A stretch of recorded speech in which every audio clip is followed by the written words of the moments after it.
Today on Rappler.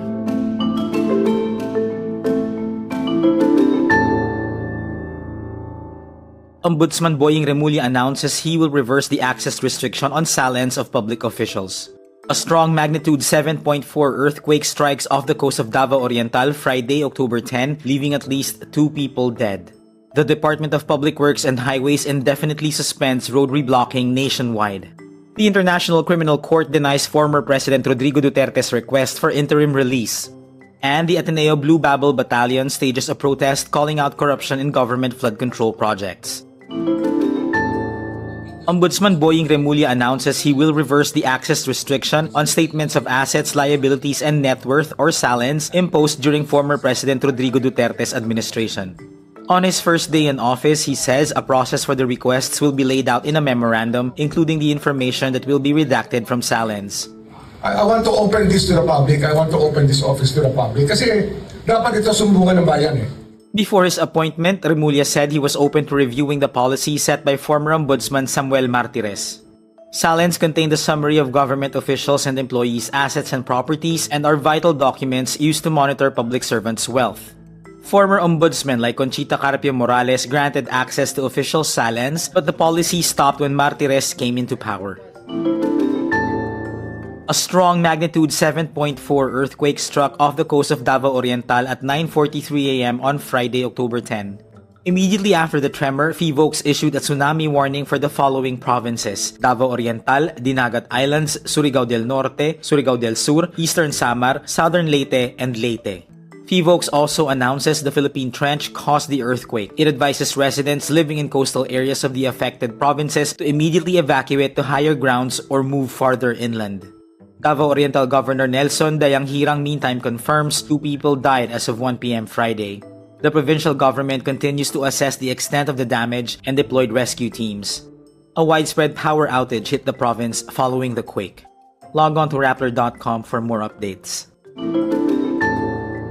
The Department of Public Works and Highways suspends all road reblocking projects across the country. According to Secretary Vince Dizon, there's a high likelihood that there are anomalies in those kinds of projects. At sinasabi ng mga kababayan natin, bakit ba merong mga kalye na maayos naman na tinitibag, sinisira, tapos gagawin ulit? Hindi ba? Di ba usong-uso yan? Well, siguro, sa maraming pagkakataon, alam na natin kung bakit. Di ba? Okay. Kasi, pinagkakakitaan yan yun. Pinagkakakitaan yung pagsisira, pinagkakakitaan din yung paggagawa. Okay. Dizon cites a road in Bukawi, Bulacan as an example of unnecessary reblocking. Ito, sa Bukawi, Bulacan to, ayan. O, tignan yung kalye. Sira, may problema ba yan sa tingin nyo? Bukawi is also under the 1st District Engineering Office of Bulacan, which has been under scrutiny for anomalous flood control projects. A show cause order will be issued against the district engineer responsible for the project. The DPWH is also set to release a department order to clarify policies on road reblocking. The International Criminal Court denies former President Rodrigo Duterte's request for interim release or temporary freedom. It also rejects Duterte's plea for humanitarian considerations, saying, quote, "The court has put in place measures to ensure that Mr. Duterte's right to family life is guaranteed." The ICC Pre-Trial Chamber 1, which is handling the Crimes Against Humanity case against Duterte, believes all 3 risk factors were present. In the ICC, a suspect cannot be temporarily freed if he is found to have the following risks. On the first risk factor, the pre-trial chamber considered Duterte's position of power and influence, as well as his and his camp's continued insistence that he was quote-unquote kidnapped by the ICC. The fact that he won as mayor of Davao City in the last midterm elections and that Vice President Sara Duterte is in office led the pre-trial chamber to say that Duterte, quote, appears to have the necessary political contacts as well as to benefit from a network of support within that country. The pre-trial chamber also says Duterte presented the second risk factor, which is that he may intimidate witnesses and jeopardize the investigation. It cites an instance where Duterte allegedly once briefed a Davao Death Squad witness before he appeared at the Senate in 2016.